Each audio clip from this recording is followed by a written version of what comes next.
नमस्ते, आप सभी का हार्दिक अभिनंदन है मेरे वीडियो स्टडी इन्वेस्टिंग चैनल में। पिछले वीडियो में हमने पढ़ा था थायराइड ग्लैंड के बारे में।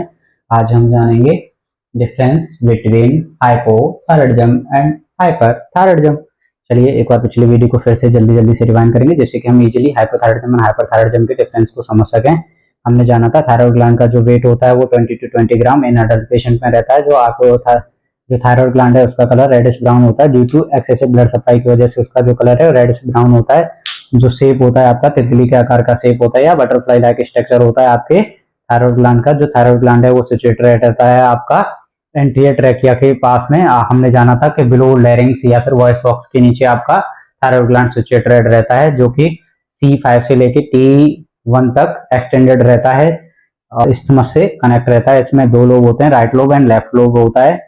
ये हमने पिछले वीडियो में जाना था। फंक्शन ऑफ थायराइड ग्लैंड के बारे में जाना था। Functional unit of thyroid gland आपका थायराइड फॉलिकल्स होते हैं।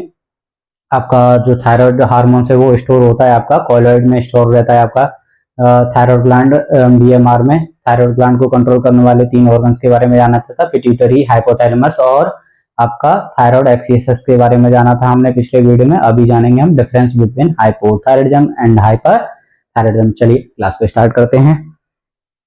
फ्यूचर हाइपोथायराइडिज्म या फिर अंडर एक्टिव, जिसमें अंडर एक्टिव होता है हाइपरथायराइडिज्म या फिर ओवर एक्टिव।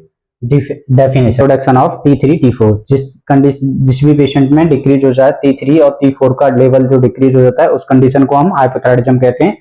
जिस पेशेंट में इंक्रीज हो जाता है प्रोडक्शन ऑफ T3 T4, जिसमें प्रोडक्शन इंक्रीज हो जाता है उसे हाइपरथायराइडिज्म की कैटेगरी में रखते हैं।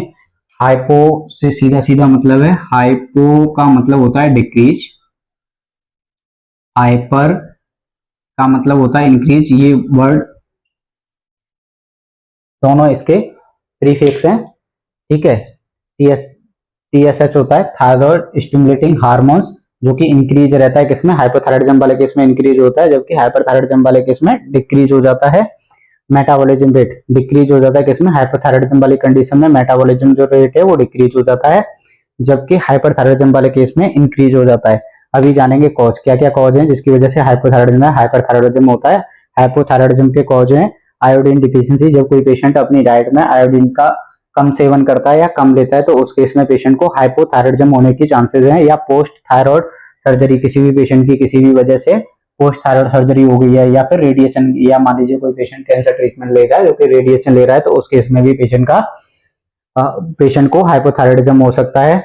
सर्टेन ड्रग, मान लीजिए किसी पेशेंट को सर्टेन कोई दवाई ऐड डाउन करने की जरूरत पड़ेगी, जैसे कि लिथियम मेडिकेशन या फिर एमियोड्रोन, जो कि एंटी एरिथमिक ड्रग है।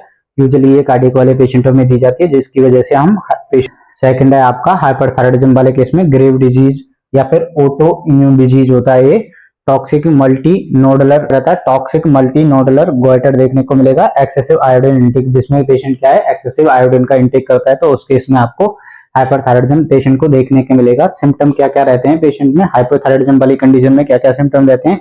पेशेंट फटीग, कमजोरी महसूस करेगा, वीकनेस रहेगा, वेट गेन, पेशेंट का जो वेट है या मोटापा वो इंक्रीज हो जाएगा, ठीक है। लो एपेटाइट, जो खाने का मन नहीं करेगा पेशेंट को। कोल्ड इंटॉलरेंस, पेशेंट को जो ठंडा वेदर है वो टॉलरेट नहीं कर पाएगा। ड्राई स्किन रहेगा, पेशेंट का जो स्किन है वो ड्राई देखने को मिलेगा। हेयर लॉस, पेशेंट के जो हेयर है वो लॉस होने स्टार्ट हो जाते हैं। कॉन्स्टिपेशन, पेशेंट को यूजुअली कॉन्स्टिपेशन देखने को मिलेगा। पफी फेस देखने को मिलेगा, जो कि हमने कावाशियोर वाली डिजीज या न्यूट्रिशन में कई बार पढ़ा है।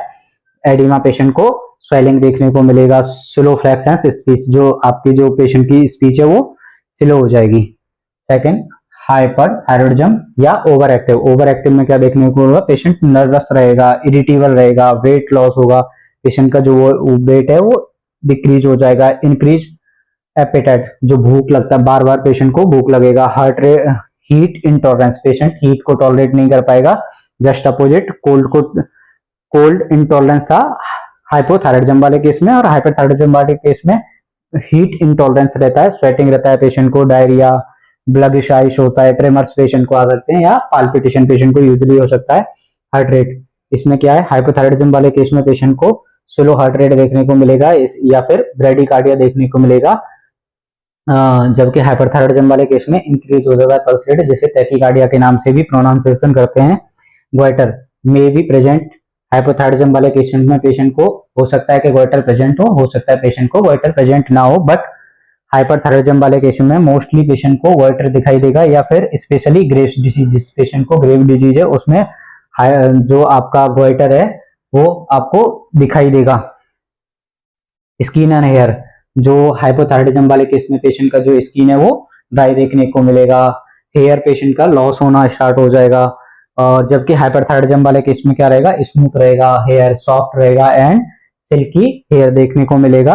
डायग्नोसिस किसी भी पेशेंट में डायग्नोसिस कैसे करें, हाइपोथायराइडिज्म हाइपोथायराइडिज्म है ना, हाइपरथायराइडिज्म की जिस पेशेंट में T3 T4 का जो लेवल है वो डिक्रीज हो और TSH का लेवल इंक्रीज होता है, तो उस कंडीशन में हम पेशेंट को हाइपोथायराइडिज्म कंडीशन में कंसीडर करते हैं। हाइपरथायराइडिज्म में क्या रहता है, वो हाइपोथायराइडिज्म में कंसीडर करते हैं। हाइपरथायराइडिज्म में क्या रहता है, T3 T4 का जो लेवल है वो इंक्रीज रहता है, जबकि TSH का लेवल है जो थायराइड स्टिमुलेटिंग हार्मोन है उसका जो लेवल है वो डिक्रीज हो जाएगा, तो उस कंडीशन को हम हाइपरथायराइडिज्म की कैटेगरी में कंसीडर करते हैं। ट्रीटमेंट, हाइपोथायराइडिज्म वाले पेशेंट में पेशेंट का ट्रीटमेंट क्या रहता है लिवोथायरॉक्सिन, पेशेंट को हम लिवोथायरॉक्सिन दे सकते हैं, या जिसकी वजह से पेशेंट में हाइपोथायराइडिज्म हो सकता है। अंडरलाइंग कॉज को ट्रीट करेंगे तो उससे हाइपोथायराइडिज्म वाली कंडीशन से पेशेंट को बाहर निकाल सकते हैं। जैसे कोई पेशेंट अपनी डाइट में नमक की मात्रा कम ले रहा है या फिर लो साल्ट डाइट खा रहा है, तो उस केस में क्या रहेंगे, उसका सॉल्ट डाइट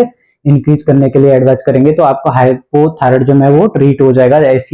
इसी प्रकार आपके हाइपरथायराइडिज्म वाले केस में अगर मान लीजिए कोई पेशेंट आयोडीन इनटेक इंक्रीज हो गया है किसी की डाइट में, तो उसे बोलेंगे कि आप लो साल्ट डाइट लें, तो उससे क्या होगा, हाइपोथायराइडिज्म वाली कंडीशन को भी मैनेज किया जा सकता है, जो कि डाइटरी